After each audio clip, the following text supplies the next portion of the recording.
जय श्री राम।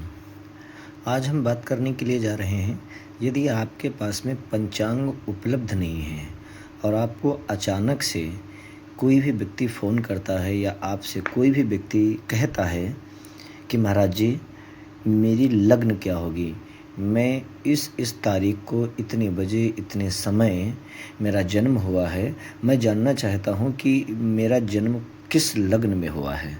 तो आप बिना पंचांग के अभाव में आप उसकी स्पष्ट लग्न कैसे निकालेंगे। तो आइए हम इसी पर बात करते हैं। हमारा नाम है आचार्य अंकुर जी महाराज। मैं बात करता हूँ कि किस प्रकार से पंचांग के अभाव से हम स्पष्ट लग्न निकाल सकते हैं। तो उदाहरण के तौर पर ये आपके सामने एक पेज दिखाई पड़ रहा है, जिसमें एक तरफ लिखा हुआ है माह, एक तरफ लिखा है ध्रुवांक, एक तरफ लिखा हुआ है योगफल और एक तरफ लिखा हुआ है लगन की राशि। ठीक है ना, ये स्पष्ट लिखा हुआ है।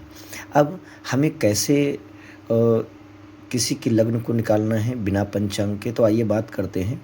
जैसे आपकी जन्म तिथि है 10 फरवरी 2017 और आपका जो जन्म का समय है 4:50 PM में।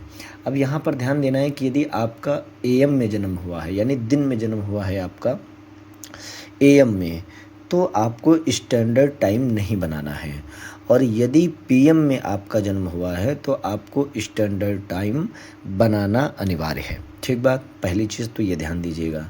अब हम बात करते हैं, जैसे आपकी 10 फरवरी डेट है, आपकी जन्म तिथि है 10 फरवरी 2017। तो फरवरी और डेट, तो जो जिस तारीख में आपका जन्म हुआ है, जैसे 10 तारीख को जन्म हुआ है तो अपनी जन्म तारीख को 4 से गुणा करें। तो हमने 10 तारीख को 4 से गुणा कर दिया तो कितना योग आया, 40। अब देखना है कि हमारा जन्म 10 फरवरी को हुआ है, तो फरवरी का ध्रुवांक क्या है। फरवरी का ध्रुवांक है 850। इसके ध्रुवांक को भी हमें अलग लिख लेना है। 850 हमने लिख लिया।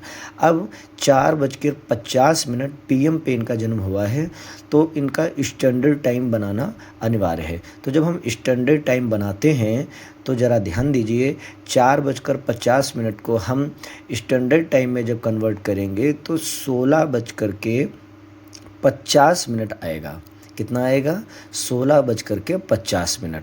तो अब क्या करना है कि 16 को 60 से गुणा करना है, प्लस 50 इंटू कर देना, जोड़ प्लस कर देना, इसमें जोड़ देना है। तो जो हमने 16 को 60 से गुणा किया है, तो गुणा करने पर टोटल योगफल आता है 1010।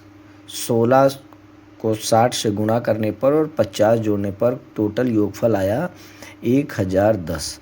अब 1010 ये जो स्टैंडर्ड टाइम का हुआ योगफल, इसको जोड़ लेना है।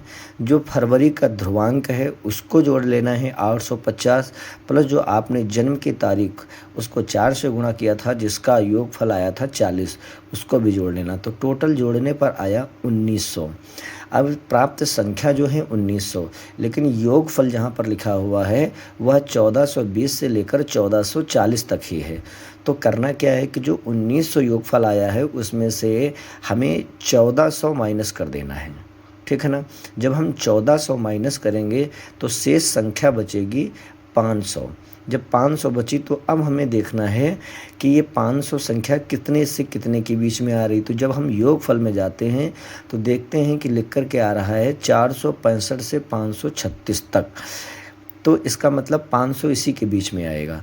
तो जो 465 से 536 तक का योगफल है, इस योगफल के अनुसार जो लग्न हो रही है वो हो रही है कर्क लगन। इसी भांति हम अन्य समयों की भी लगन निकाल सकते हैं। किसी भी डेट की लगन बिना पंचांग के हम निकाल सकते हैं। जिसको किसी भी प्रकार का डाउट हो तो वो एक बार हमसे संपर्क अवश्य कर सकता है। कमेंट बॉक्स में कमेंट करके, हमारे नंबर पर कॉल करके हमसे संपर्क कर सकता है। जय श्री राम।